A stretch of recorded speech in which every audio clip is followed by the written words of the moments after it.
আরে কতক্ষণ ধরে বসে আছি, একটা মাছ দেখতে পাচ্ছি না। কি আজকে একটা মাছ কি পাবো না? আরে লাড়ি তো নড়তেছে, মনে হয় অনেক বড় মাছ। দেখি তো। আরে এটা এত ভারী লাগতেছে কেন? নিচে অনেক বড় মাছ ধরেছে। দেখি তো, এটা টেন দেখি তো। আরে অনেক ভারী। আর ওই দেখ দেখ। আরে কি এটা এত ভারী কেন? লা জানে কত বড় মাছ আছে এটার ভিতরে। আরে এটা কি? এটা তো দেখি একটা বাক্স। এটার ভিতরে কি আছে? দেখি এটা তুলে দেখি তো। আরে এটা তো অনেক ভারী। আরে বন্ধু ও দেখ, ও কি যেন একটা পেয়েছে, অনেক বড় বাক্স মনে হচ্ছে। এটার ভিতরে মনে হয় গুপ্তধন আছে। চল আমরা গিয়ে দেখে আসি এটার ভিতরে কি আছে। মনে হচ্ছে অনেক দামি কিছু আছে। আচ্ছা চল, আমরা ওর সাথে গিয়ে একটু ঝামেলা করবো, বলবো এটাতে আমাদের ভাগ আছে, আমাদেরকেও ভাগ দিতে হবে। ঠিক আছে চল।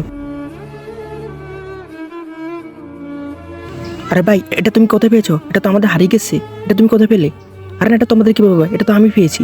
এটা আমি এই মাছ ধরতে গিয়ে এটা পেয়েছি। এটা আমি তোমাদের দিব না, এটা আমার। আর তুই দিবি না মানে? এটা আমাদের জিনিসটা আমাকে দিতে হবে। তো বন্ধুরা, দ্বিতীয় পার্ট দেখতে চাইলে ভিডিওতে লাইক করে চ্যানেলটা সাবস্ক্রাইব করে দাও।